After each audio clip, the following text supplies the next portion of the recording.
You are listening to Spit It Out Sports. Here are your hosts, Shep Shiza and Jay Huddy.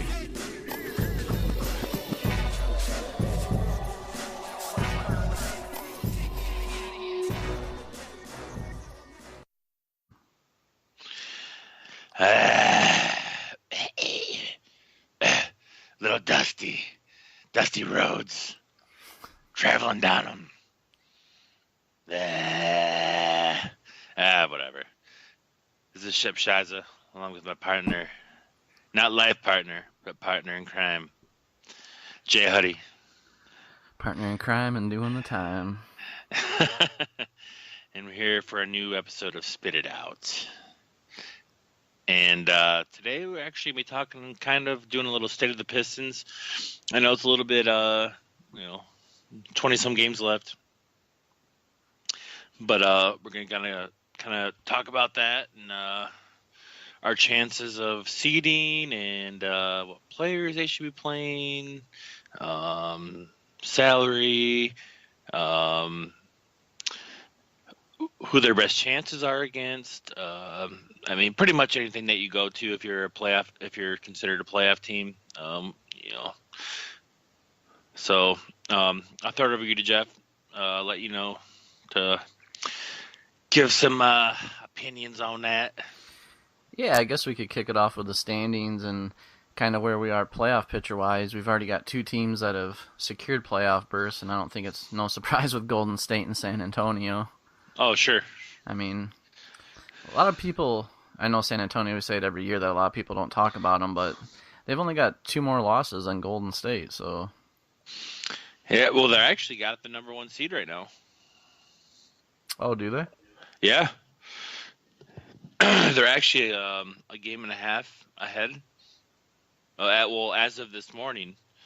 I don't know, but they had that because Golden State had lost those 2 games in a row, and they won their 3rd game. But yeah, they're actually number 2 behind Golden State. Oh, because on NBA.com they got them number 1. Oh, 52-11, and San Antonio 49-13. Oh, okay. But still, only 2.5 games. Yeah, right. They're always up there. They're always a good team. I mean, no matter who they plug and play. But yeah, talking about Detroit, we had a really big win last night against Chicago. I know I didn't get to see the whole game, but I know you did. Oh, man. Yeah. I lost hope. Like, they were down by 18. I was just like, Jesus Christ. They didn't even have, I mean, not saying that they're in their prime anymore, but they didn't even have Dwayne Wade or Rondo in. And I'm like, come on. I was just like, then they just fucking turned the corner, man. Like, they just started hitting all their shots. Like they looked good. And then they actually ended up beating them by 13, 14 points. I think it was 109-95 or something like that. I think it was. It was. I was pretty excited. I was on my sofa, getting pumped up, clapping and and yelling and hooting and being like, "All right, finally." So you're like, my boy Reggie's back. Yeah. Well, he was my boy when he first came there, but I don't know about now. But I like it. You know how we're like an ish better. Ish the dish. Ish the dish, man. That's what we need for a point guard. But yeah, that was a super big win because now we're ahead of Chicago, so we're in the 7th seed. Yeah, because we've played them 3 times. We've won 2, so technically that would give us the win. So we're actually the pure 7th seed. We do play them one more time, so that'll be interesting to see. If we both have the same record, and we tie the series, how would that go? You know what I mean? Yeah. Leading into that, you want me to run through some of our upcoming games that we have? Yeah, sure. Can kind of see where we stand. Our next game's really big tomorrow night against the Pacers. Right now, we're 0-3 against them, so we really have to pull this one out. Well, to speak on that, the Pacers did lose last night, so that was big. Yeah, I know that was huge. So, but yeah, we got some tough games. I mean, we got the Pacers. Then our next game we got Cleveland. So those are two tough ones. Then we got an easy one against the Knicks. We got Cleveland again. The Jazz, Toronto, Phoenix, who's pretty hot. The Nets, we got the Bulls again. Magic, Knicks, Heat. Those could be, and the Nets could be easy wins. We got the Bucks, Toronto again. Well, the Heat have actually been not. I mean, they're still behind, but they've actually really kicked it up the second half of the season. And so, I mean, we got a lot of games we can potentially win, but we got a lot of tough ones. I mean, like the Rockets, Toronto. Chicago's always tough regardless, and if they have Rondo and Wade healthy for that game, that's, in Cleveland. So, I mean. Well, it's funny because people are saying that, well, I guess the analysts are saying that the Pistons had the easiest schedule for the last 20-some games, and I'm like, looking at the schedule, I'm like, not really. Because a lot of these guys that they're facing are like the people that are the seeds ahead of them. Mm-hmm. And it's like, well, how can you call that like an easy schedule? I mean, yeah, they might have like a Sixers or whatever here and there, but I mean, it's not a cakewalk. They made it seem like it was like, oh, the Pistons got the easiest schedule on the last 20-some games of the season. It's going to be they should be able to win. And I'm like, well, not really, because they're playing a lot of teams in their conference that are ahead of them, and they do have a lot of teams below them, like Orlando and Brooklyn, sure, New York, Milwaukee, and Miami's behind us. But like you said, Miami's heating up. Milwaukee can always be hot. They got a pretty solid team. Sure, they do. And then like, I mean, even those games with like, like said, like the Bulls, the Cleveland. I mean, Cleveland's gonna be playing hard because just like last year, Cleveland's going to want to face us again. The Cleveland wants us to be either the 8th seed or out because they swept us. I mean, we played them okay, but Cleveland's going to play hard because they know that, hey, if we can play the Pistons in the first round, we have a great shot of sweeping it, And it's tight in our league, in our division, because Cleveland, Boston, Washington, and Toronto.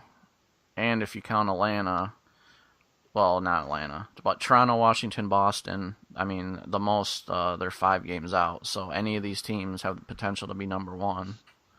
Yeah. Yeah.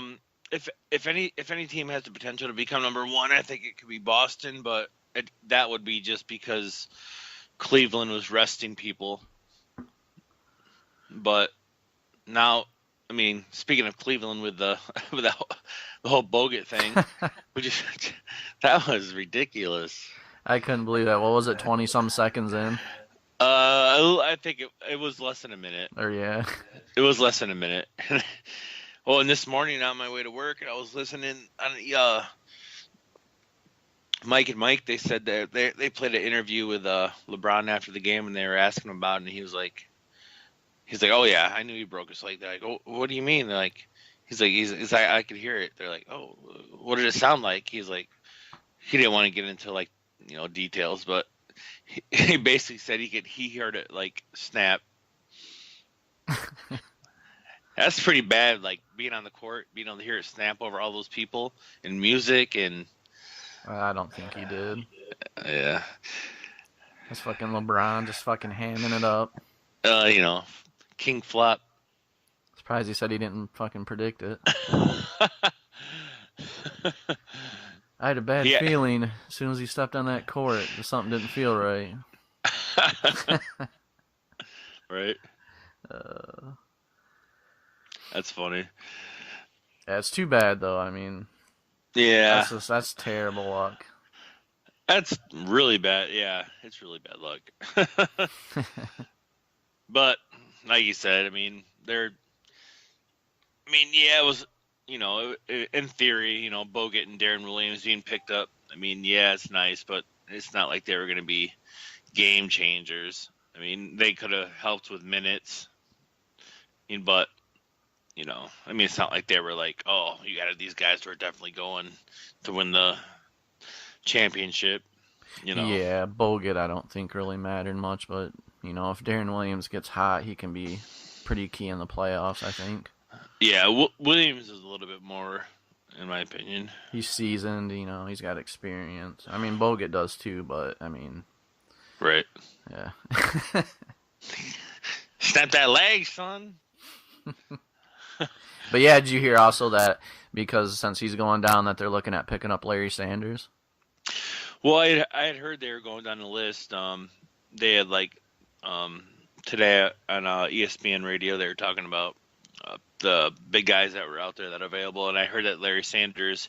I didn't hear if they were aggressively pursuing him or not, but I had heard that Larry Sanders was available. Even Verjao, they were saying, was available still. And there was a couple other guys I can't remember who they were talking about, but I wouldn't be surprised if they bring in someone else. Yeah, I like Sanders. I'd like to see him come back and do something if he can chill out. Yeah, he was kind of like the Norlands Norwell without being but being a dickhead and not getting in all the trouble. He the blocks, and he get some points and get the rebounds, and he had potential to be a really good player, but he just couldn't stay out of trouble. Yeah, I think it was like 3 or 4 years ago. He had that game where he had 11 blocks. That's ridiculous. I remember. I think I had him on my fantasy team that year, and he got a triple double with blocks, rebounds, and points. That's that's got to be probably a record. I doubt that's probably happened more than a handful of times. Yeah. Especially with blocks. I was thinking that year, like, oh man, this guy's gonna be the next big thing. Then I think he got. Oh, I thought he was, man. Like I was really liking him. I was like, man, I just had a feeling about him. Then I was like, well, nope. Guess I was wrong on that. We both were on that. Yeah. But yeah, so what do you actually think? Do you think we're gonna be able to pull ahead of Indiana, or does it look like 7th or 8th seed for us? I think tomorrow we actually play them. On the 8th, we play them and then the Cavs. So with the Pacers losing yesterday, and us, and potentially if we beat them, I mean, I know that our record, we haven't beat them this year yet, but if we do beat them, I think we could potentially get the 6th seed, because that would be a huge win, because that'd be a head-to-head game. That'd be like a full game up, and I think that would actually tie us with them. Yeah, it would. So they would still be so they would technically still have the 6th seed, but they would have to lose more. I mean, the only way we're going to get the 6th seed is if we beat them straight up, and then if they lose a few games that they shouldn't, and we win some games that we shouldn't. Like, okay. It's gonna be in my opinion, it's gonna be tough. I mean, I'm not saying it's out of the realm that we're not gonna be able to get there, but I think the 6th seed is gonna be our ceiling, to be honest with you. Do you see Washington or Atlanta slipping at all? Washington. Oh, you mean Toronto? No, Washington. Oh, I thought you said Orlando. Too. No, Washington or Toronto. Or sorry, maybe I did. Washington or Atlanta. I could potentially see. I could potentially see Washington maybe slipping, because them and the Raptors are so close together. And with the Raptors adding Ibaka, that was a nice add. I could potentially maybe see by the end of the season the Raptors and it's going to be so close with those 3 teams. Like, if anything, it's going to be like they might go one up or down seed wise. I don't think it's going to be like a drastic drop, like where they're going to drop like 2 or 3 seeds or anything like that. In my opinion, they're all three. Oops, sorry. But no, you're fine. I was just saying, like I think they're pretty solid to where with the last part of the season, I don't see them like going like on like a 5-game losing streak or anything like that. But I don't know. You never know. Yeah, I can't really see Washington doing that, but Atlanta, I was just kind of looking at their record here, and they've lost 3 in a row, and their last 10 games they're 3-7, and so I don't know. I'm kind of wondering if I think at the most we could possibly jump ahead of Indiana and Atlanta, depending on their schedules and how we do. Mm-hmm. But realistically, I think we'll probably end up staying in the 7th seed. Yeah, I mean 5th seed at highest. Right. Like I said, like realistically, like we'll probably stay around the 7, but I think our ceiling's probably the 6.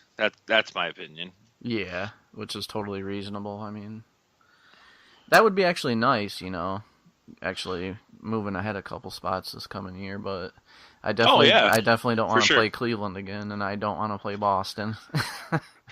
Yeah. Still never let that down. God damn it. Could have had this Isaiah Thomas, number 2.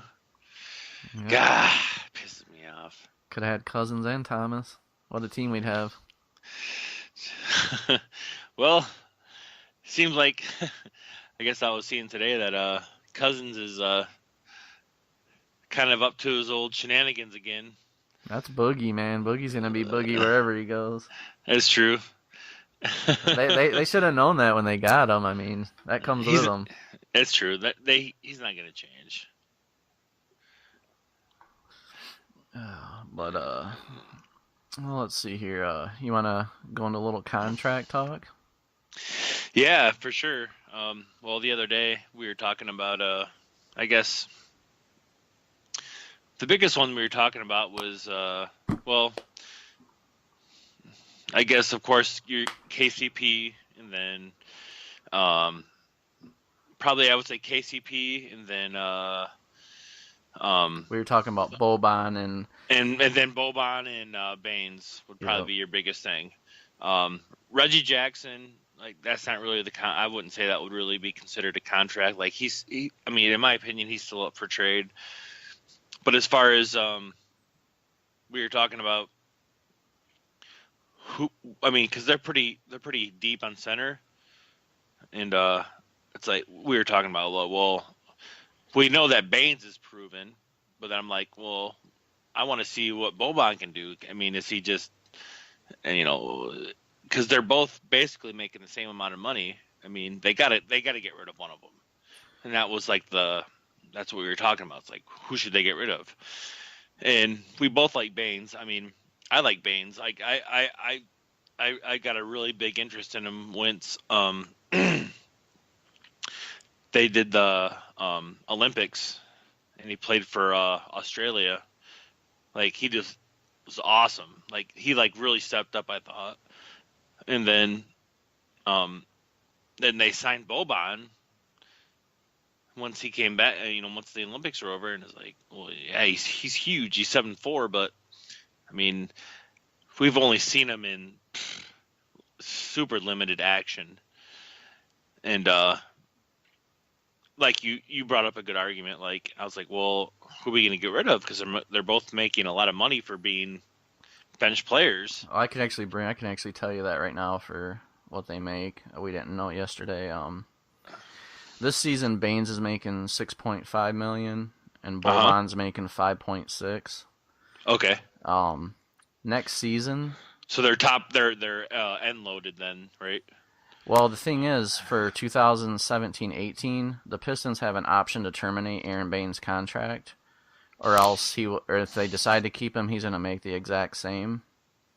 And Boban, we have him wrapped up until 2018-19, where he's making the 5.6 this year, 5.8 next year, and if we keep him, which we don't have an early termination contract with him, 2018-19, he's going to be making almost $10 million. Oh, so his is back end loaded. But get this too. This is kind of interesting. We were talking about centers here. We got Henry Ellenson, who we got in the draft, and we actually have him locked up until 2021. Oh wow! And on the cheap probably too. Yep, he's going to be making this season 1.7, next season 1.7, then 1.8, then 2.8, then this final year 4 million.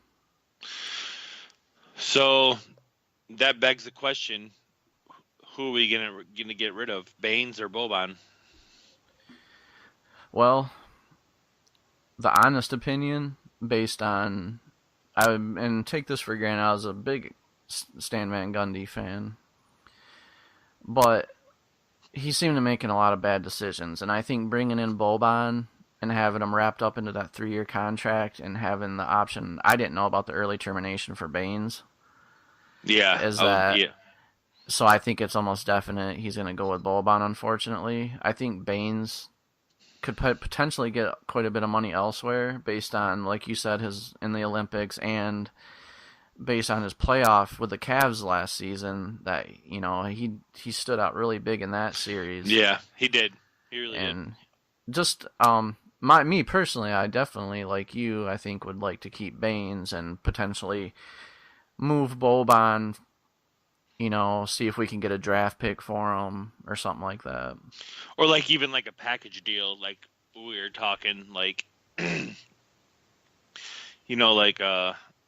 we could wrap him up with another player, like Reggie, for instance, and get like a key player and then a first rounder. But yeah, I mean, we got some pieces to move. I hope they keep Baines. Like, I just feel that he's gonna.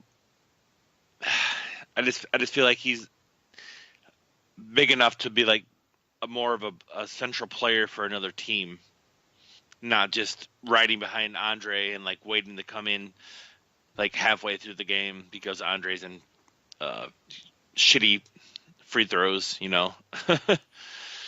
Yeah, and that's where it can get into a whole other discussion whether we trade Andre also. I mean, well, like we were talking about, rebounds. I mean, that's good. His defense is actually very good for a big guy. But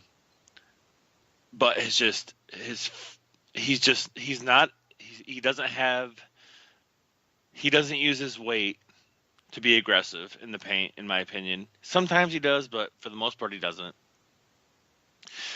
His free throws are terrible, which don't quote me, but I'm pretty sure that he broke the record last year for worst free throw percentage ever. It was like 30-some%. And he just, and that's the thing is he's so bad at free throws that they take him out. And like, if you're gonna have, okay, would you agree that Drummond's supposed to be the cornerstone, like the franchise player that we're building the franchise off of? That's what they're going with. Yeah, based on the salary and his big signing.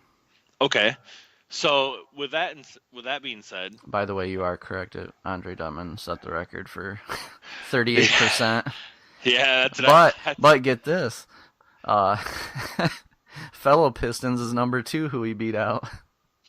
Who's that? Big Ben Wallace. Oh, wow. At 41%. So he actually beat him by quite a bit. Wow. Well, Ben Wallace was mean, though. Ben Wallace was aggressive. That's what Andre does. That's, in my opinion, that's what Andre lacks. He doesn't have that. That's who he should be. He should play like Ben Wallace if he's going to be the leader of the Pistons. And Ben Wallace was undrafted. Oh, really? Yeah. Wow. So he had a lot to prove. So, but yeah. So like we were talking about yesterday, let's say your cornerstone player, your franchise player, if they're not playing the whole last quarter, I mean, that's something to really take a look at. I mean, like you said, that'd be like, oh, DeMarcus Cousins can't play the whole last quarter. LeBron James can't play the whole last quarter. Not saying that Drummond is as good as these players, but just going by like franchise players. I mean, can you afford to like not have your supposedly best player out for a fourth of the game? I mean, that's just ridiculous. That's the thing is, I mean, no team should expect that. I mean, that's why. It's kind of frustrating because there's another player with a terrible free throw percentage, DeAndre Jordan. I think he ranked third worst of all time, third or fourth worst of all time. But at the same time, he plays aggressive and he scores a lot of points. You know, he can score a lot of points. He plays really good defense, really good blocker. And I know Andre's he's really good at steals, but yeah, he's a good defender. He's actually a really good. He's actually like one of the top big guys for defensive stats. I was actually kind of looking into. I don't have like the exact numbers, but he's actually up there as far as his defense. Yeah, he's number 2 in the league in rebounding. He's 12th in the league in steals. He's 23rd in the league in blocks, and he's 14th in the league in field goal percentage. So, he's got a lot of good attributes, but it's just in the game that we live in today. You can just grab someone and foul them as much as you want, and they need to. I don't think they need to change it. I think it's the players need to learn how to shoot a free throw if you're going to be in the NBA. That's true. If you can't hit at least 45-50% of your free throws, Stu Gatz, did you see that episode where he was hitting free throws? No, but no. What did he go for? I can't remember the exact numbers, but he actually did really good. And it's like, if Stu Gatz is shooting better than an NBA player, then... Well, they had that... They had that... I don't know if you heard it the other day. It was like last week. They were talking about who would win in a game on one-on-one. Stu Gatz or Kevin Durant in a wheelchair. It was great. But yeah, you can't build your team around, like you said, someone that can't play half the fourth quarter and can't make a free throw. I think you don't build around him and he just becomes your second, third tier guy, and you bring in someone else to lead the team, because Reggie can't lead either. No, and in my opinion, I think Ish and KCP are the leaders from watching the game and how they interact with everybody. Like Ish and KCP seem to really Tobias just kind of seems to be like, all right, I'm doing my role, leave me the fuck alone. I'm gonna put up my numbers and be good.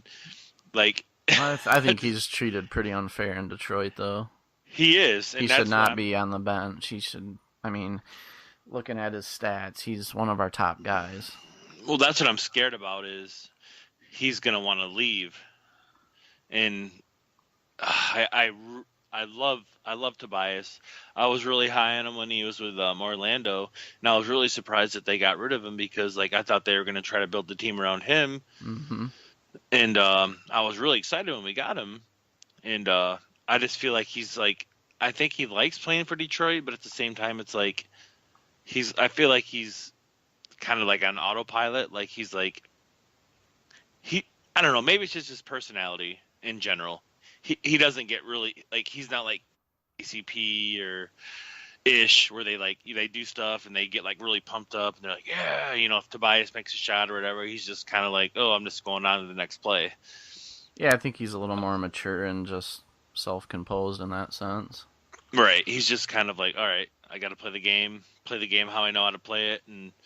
But I really feel that KCP and Ish, in my opinion, have really kind of taken over the role of kind of leading the team, which in a way is kind of weird, because they're both, KCP's a young player and Ish is actually younger than I thought, like we were talking about the other day. But I don't know. It just seems like, I mean, those should be the leaders. Like your point guard should be the leader of the team. I mean, they're the ones that are basically controlling the team. I mean, they every play, every possession, who gets the ball? Who do they throw it to bring it out? It's the point guard. I mean, they're supposed to be the leader of the team. Yep. And Reggie does not have that. No, I totally agree with you. What about Josh Smith? What do you think about him? Josh Smith? Yeah. Oh, from like when he played with us, you mean? No, because we're still paying him. Oh, he's on our salary roster. We got. I know. I was looking at it too. I was like, Josh Smith. Did we fucking? I was like, well, when you said that, I was like, what do you? I was like, what do you mean? I was like, in general, or? No, I just think it's funny that. We're still paying him, yeah. Up until 2020, we're paying him $5.3 million a year. Yeah, that was a bad. Yeah. That was a bad signing. Yeah, that was real bad, but. That's funny that you brought it up. Kind of threw me for a loop. I was like, "What do you mean?" Like, he hasn't played for us in 3 years. I know, and I was looking at it, I was like, "What?" And Josh Smith. What am I reading? But yeah, I mean, I don't know. It's just really frustrating with the Pistons because if you based it on just the players themselves and their stats and how good they are, we should have a really good team. But for some reason, I don't know if it's absolutely just chemistry. I'm not going to just totally blame Drummond and his poor free throws or... Sure. I don't see this clicking. And I don't know how much of that comes down to Stan Van Gundy. Well, I've been seeing some stuff where people are saying that that Van Gundy shouldn't have the dual role as a GM and coach. I don't know if there's any truth to that or if that it has any validity, but some people are saying that he might be better as the GM and not the coach, or vice versa. I don't know how you feel about that. Yeah, it's just really hard to tell, not being obviously in the organization and seeing what goes on in the locker room and back, stuff like that. But I just feel like he's made some poor moves. I mean, some of the signings that he's made, which we've already talked about with Boban, I thought was totally unnecessary, especially when we drafted Ellison. I mean, yeah. That just makes totally no sense, and it's a lot of money that's being taken up. I don't agree with benching Tobias Harris, although Lure is doing a good job. I don't know. I just feel like there's a lot of pieces that are just mixed up. Like, you got a lot of players. We got too many of certain players. For instance, the whole, power forward, strong forward. I mean, you could alternate Lure, Marcus, Toby. Toby. There just ain't enough room for all these players. And potentially all three of them could be starters. I mean... Sure. Well... I will say that I was really big on when Van Gundy brought in Lure and especially Ish. I was really excited. I was like, all right, we're building our bench up. Like we're finally getting a bench that can actually interchange with our starters and still not have a drop off, Mm-hmm. And but yeah, well, From what I hear, they're saying that I mean it won't happen like we were talking, but they were talking about Tobias being in contention for Sixth Man of the Year.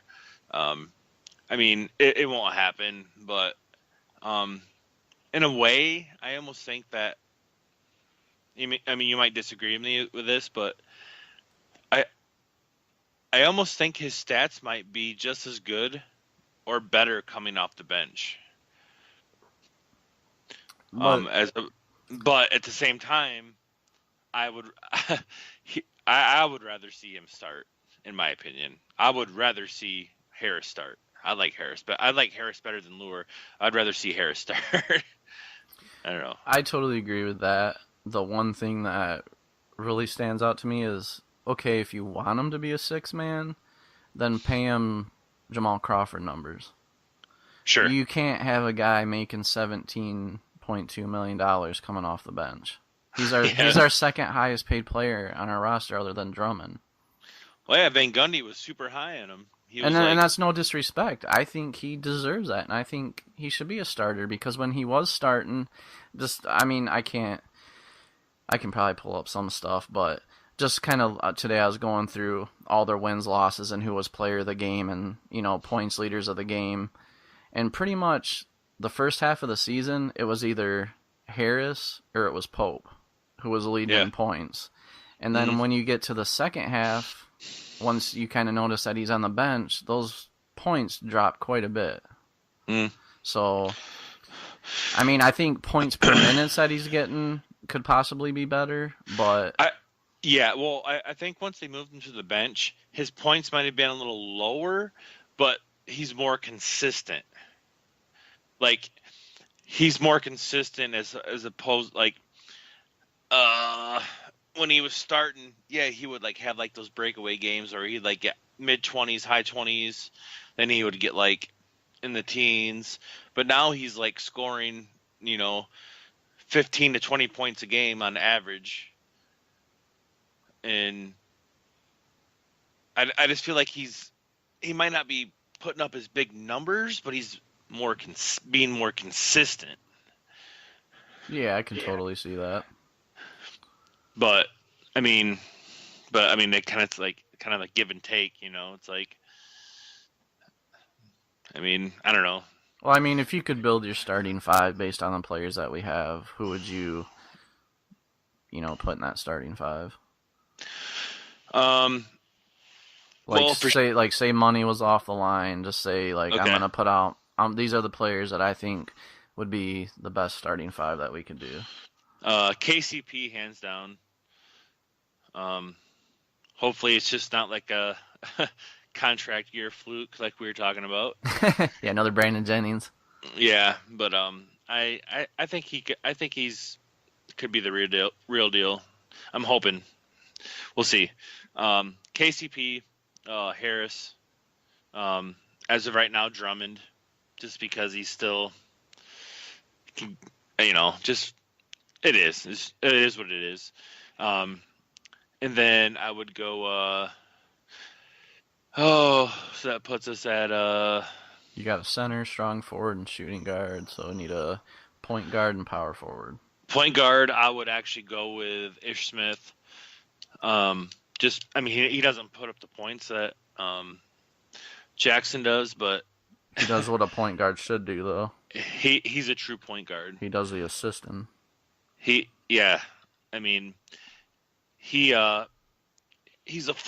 controls the floor.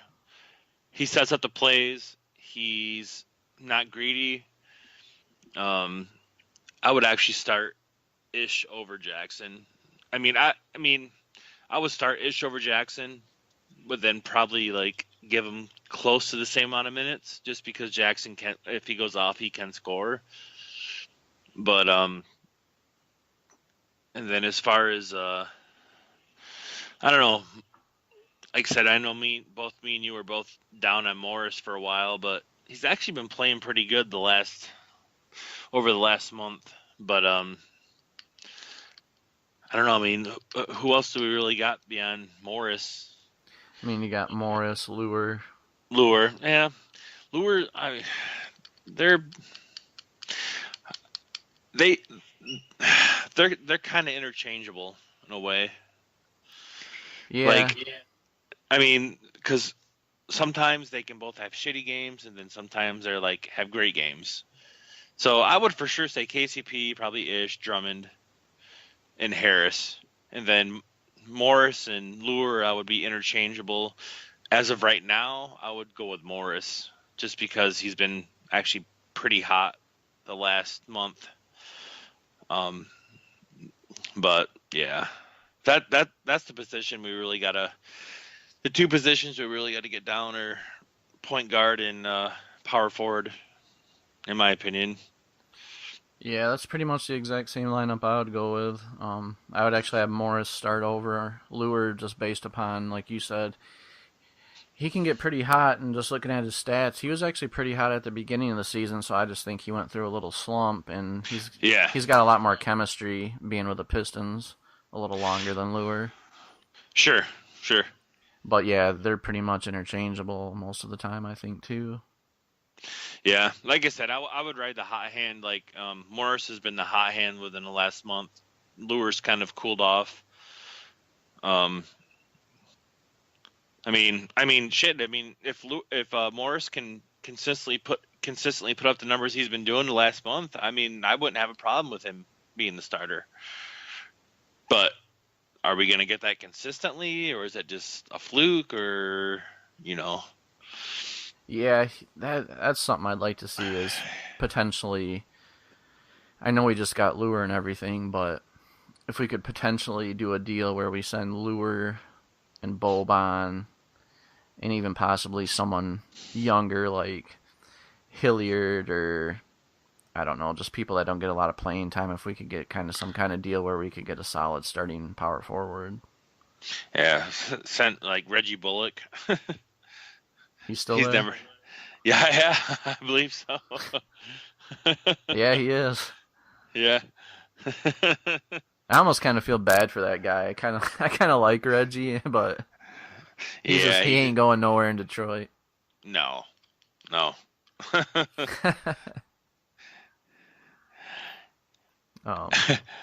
This is my boat now. Maybe not for long, Reggie.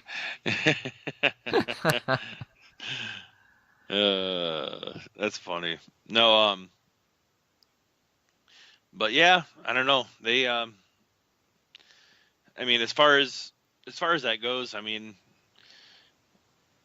I think people can probably kind of see where we're going with it. Like, you know, like who we want and who we think we should be starting, who we think should be coming off the bench.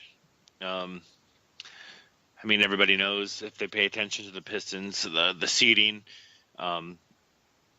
Basically, we need we got to beat the Pacers tomorrow. It'd be nice if we can beat the Cavs the next day after that. Just depends. I don't think it's gonna happen. But I think the Indiana game, that's gonna be a really big. That could be just as important as the Bulls game, or maybe even more. In my opinion, yeah, that's gonna be a big game, especially with them losing yesterday. Yeah, I totally agree. So we'll see. I mean, if we can get the 6th seed, which I think we can, I think we could potentially get it. I think that we could possibly have a chance to get out of the first round.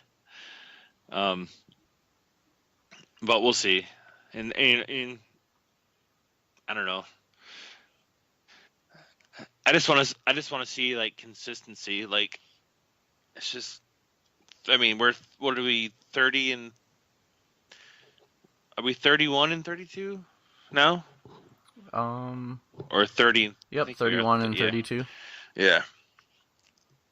I mean, we shouldn't be a subpar 500 team. I mean, if next season, if we're still like riding like the 8th, the 6th seed, something's got to happen. Something's got to change. In my opinion. Yeah, I definitely agree. I mean, I don't know. I don't know about you, but I'd like to see Ish Smith start when we make it to the playoffs. I would too. I just think Reggie is just too off the wall.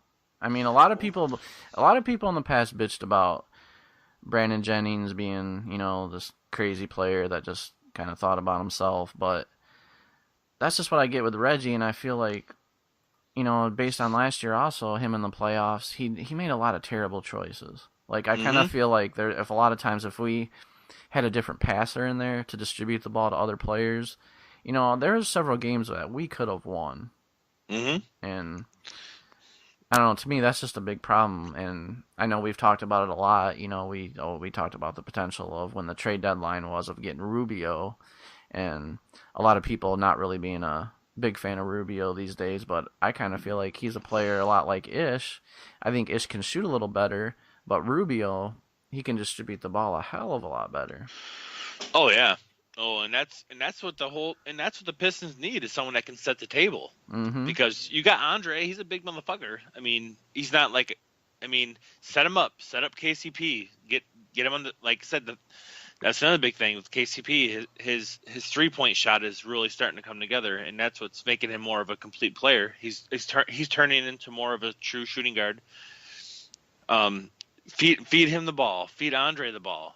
I mean, then you got like Morris and Harris to clean up and make their mid-range shots. Like Morris and Harris are really good at mid-range shots. And yeah, if you got someone feeding it, I mean, like you said, if you get like someone if they can do a double-double with assists and points, I would be more than happy with that. Yeah, exactly. And I think, a good passer, whether it's Ish or Rubio or, this is just kind of fantasy. If we do get rid of Reggie or decide to go with somebody else, I think that's what we should go after as a traditional point guard because we have a lot of, like you said also, we have a lot of good scorers. KCP, his game's really coming on.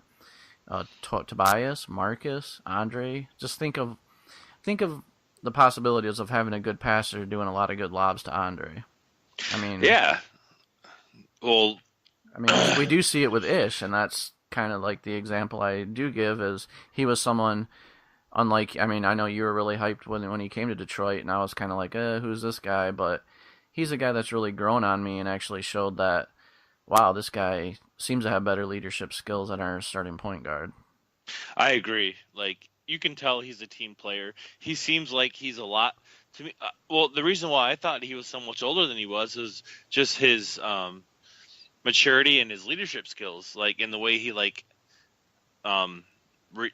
this reacts with the other players on the team.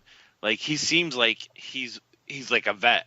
He seems like he's like in his like mid 30s. Like it, and he's only like we say he's like 26. Yeah, he's young. So I if we're gonna lock a point guard up, I would really love to lock Ish up. I mean, because even if he's coming off the bench, imagine having him and like someone else that's like can dish like Ish, but then can maybe score a little bit more starting above him, having them going back and forth. I mean, that would be ridiculous. Yeah, to not have that drop off of passing ability would be tremendous, Right. Maybe have your starter score a little bit more, but then maybe have a little bit less assists, but score a little bit more. Because, I mean, it's like, okay, Reggie Jackson, I scored 25 points, but I had 4 assists. It's like, oh, that's nice. But then, yeah, and like, how many turnovers also. Right, exactly. But then I would rather have a point guard that's like, oh, I'll score 18 to 20, have 8 assists, and then have Ish come in and score 10 and have 12 assists. Like that'd be awesome. That'd be great. And I don't know. I hope that they go in that direction because Andre, I mean, with his faults, I know your opinion on him, and I'm starting to feel. I mean, I'm starting to kind of recognize it the same way. But a lot of it, I think, is well, a big part of it is his free throws, but I just feel like he's just not getting the ball distributed to him and getting the correct plays set up for him. Like, I think that's a big part of it. Yeah, definitely. And as much as, like you said, I've been down on Andre for quite a while, but at the same time, if you think about it, just we're talking about random, trades and stuff like that.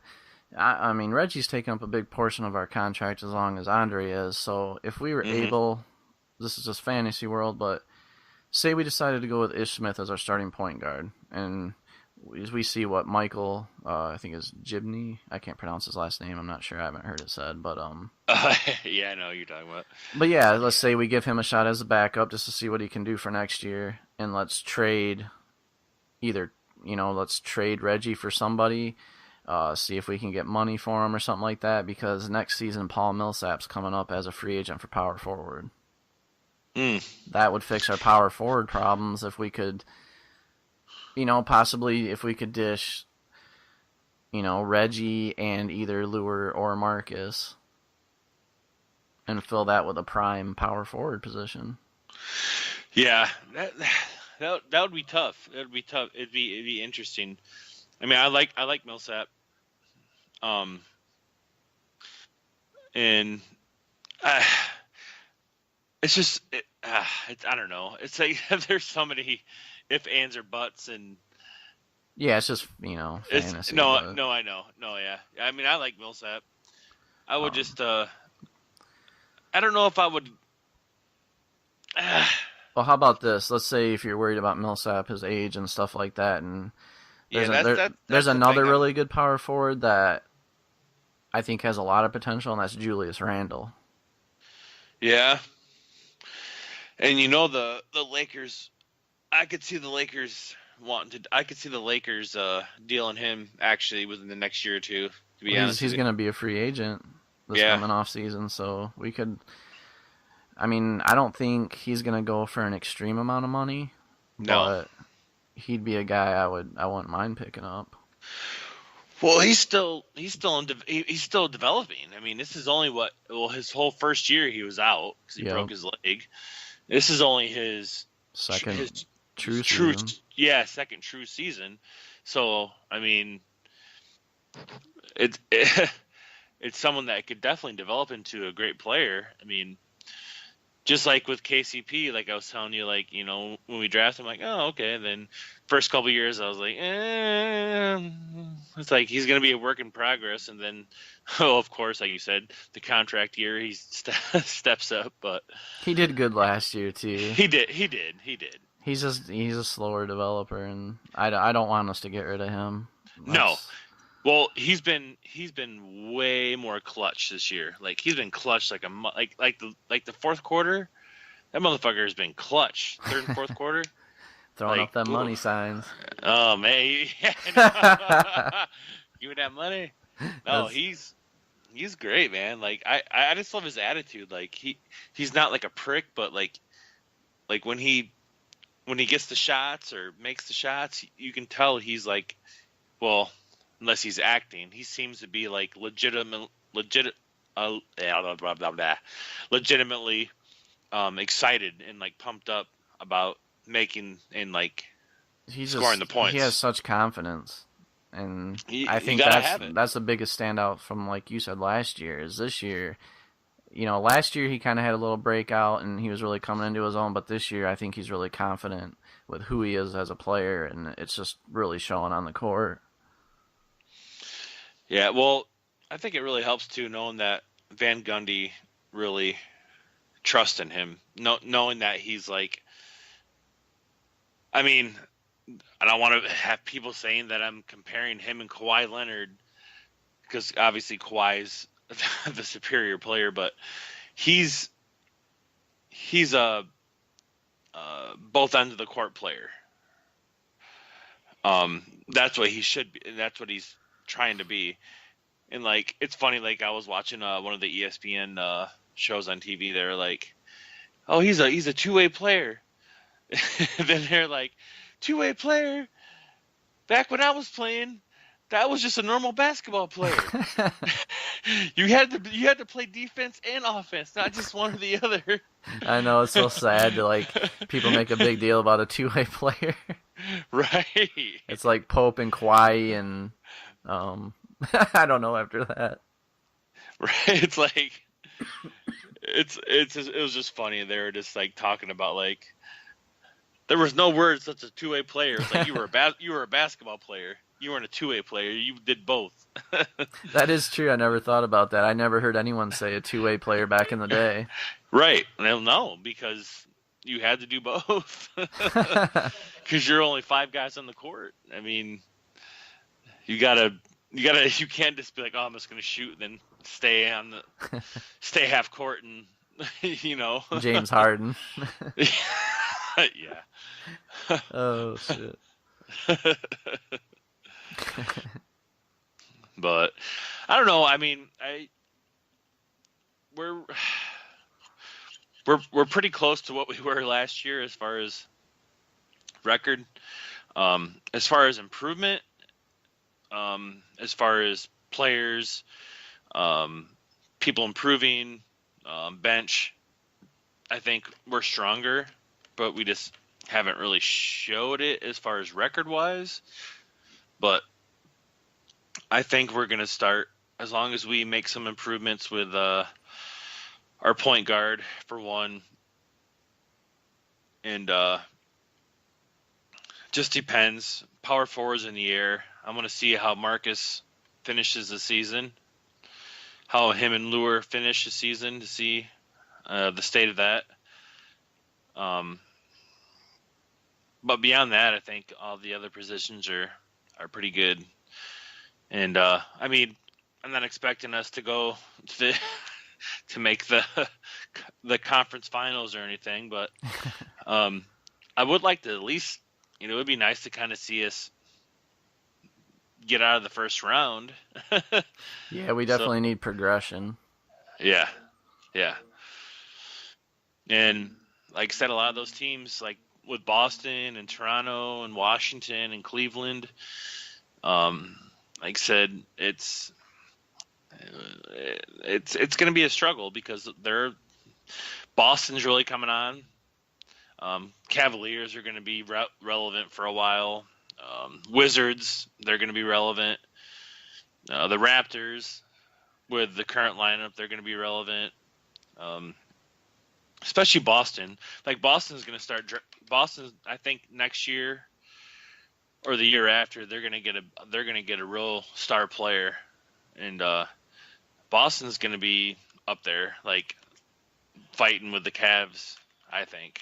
Oh, definitely. I think within 3 years they could possibly win a title. I mean, I think they've already built a great team. They're just like, and I don't think they need like a huge star, but like you said, I think they are one player away from winning a title. Yeah, well, they got a great coach, like, and that's another thing, like with Brad Stevens coming out of from Butler, turning that program completely around. I mean, I don't even think is he even in his 40s yet? I'm not sure. I think he's either late 30s. I thought he was like 38, around there. Yeah, I mean, that's ridiculous. Like, and that's the thing that I love that sports teams are starting to do now, is bring in these younger talent coaches. And I mean, they don't always work out, but I mean, Brad Stevens is probably an exception to the rule, because I mean, it's pretty rare to get someone that young to come in to one of the most storied franchises in basketball, with the Celtics, to come in and like essentially with no one really having a name and like making them a good team. Like they're not, but they're like right behind the Cavs. Yeah, so he built that team from ground up, drafting and trading. Yep. Great draft picks. Great job drafting and getting Isaiah Thomas. Yeah, not to bring him up again. But...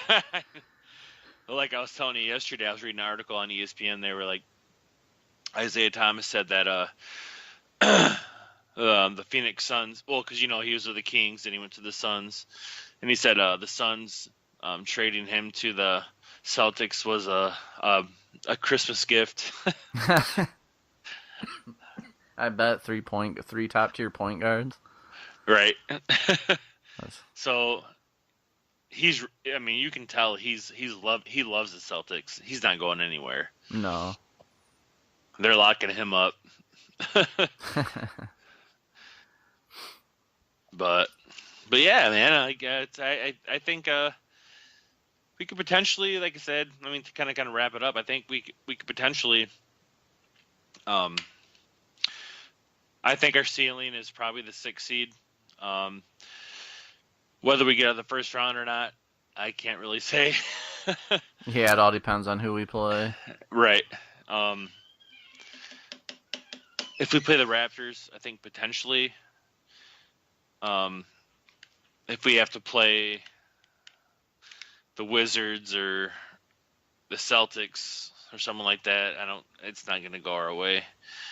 But yeah, potentially Washington would be maybe. I mean, I think we could make it close with them, but I don't want to see the Cavs again yet. Yeah, as long as we stay out of the 8th seed, we won't have to face them in the first round. Yeah, unless something crazy happens. I mean, they're not locked in. That's true. I mean, the Celtics aren't that far behind them. Yeah, there's a lot of teams. I mean, it's gonna be tight. So, yeah, we'll probably do another show once the playoffs start leading in. Kind of go over kind of what happened with the Pistons season and getting ready for the playoffs and stuff like that. Yeah, sure. Yeah, and I don't know. There's potential. I like what I'm seeing. There's a couple things I'd like to see different, which we both know, which we already talked about, but we're looking better than we have. So we'll see. Yeah, we'll see what happens. Yeah. Get Andre to shoot some of them granny free throws. Yeah, if I was him, I'd be like, fuck it, let's do it. What do you got to lose? Right. You're getting paid. Right.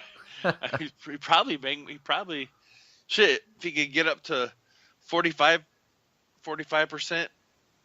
50% with his granny free throws, I'd take that. Yeah. Why not? Better than 38%.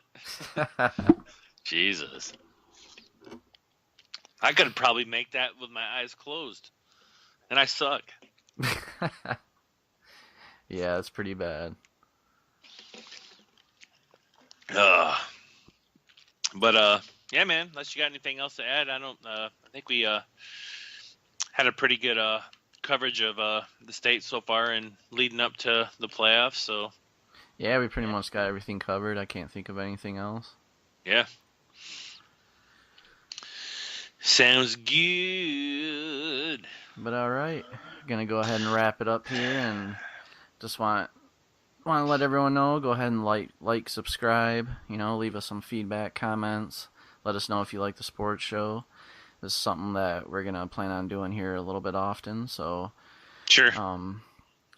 But all right, anything else you got before? That's about it. Once I get my my PS Plus membership going back, and maybe talk about some games more again. Yeah, bring you guys some live streams, and get some of that going. Yeah, that would actually be I would actually really like to do that. Do some live streaming with some of the games that we like to play, maybe Destiny or NBA 2K or and hopefully I'll be getting Battlefield soon, so yeah, that'd be great. Yeah, that would be really fun. We could actually probably even get our buddy Ian on there to do the some of the he plays 2K2 as well, so get him on there with that and Battlefield 1. Oh, does he got 2K17? Oh, he doesn't have 17, but he's got 16 like I have. Okay. But yeah, maybe we can get something going with that. Yeah, definitely.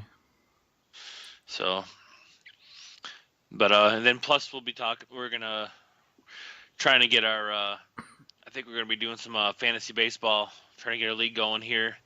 So we'll be talking about that, some prospects and people that we think for once the baseball season starts coming up, because that's coming up very quick. Some people that we are high on or low on, or it could be sleepers or bust. So that could something we could also talk about. Yeah, definitely. And if anyone out there is interested or likes fantasy baseball, just leave us a message and can do a little thing where first subscriber can be entered in our league. Yeah, so, for sure. Whoever's the first subscriber to listen to this podcast, just leave me some information and we'll get that set up. Is that already going to where we can set it up for ESPN right now? Yeah. Yep. Okay, so yeah, we'll probably have that up and going in the next week or so. Yep. Yep, we'll have it all set up, and like I said, we're gonna be sending some stuff. If not, we'll just be trying to reach out for some people on the boards. If not, because that seems to work out the best. So. Yeah, totally randomness. Right. But all right, man. Well, it was a good talk. You had some good info on the Pistons. So if you're a Pistons fan, or even if you're not, just like to hear the stuff we're talking about. Like I said, subscribe, like, share, and we'll be talking about. I mean, we talk about a lot of stuff, so you'll be hearing a lot of BS. So you know how it goes. But all right, man. Well, you want to take us out? All right. Yep. Don't forget to like, subscribe, leave some feedback, and we will be with you next week. All right. See ya. Take it easy. See you.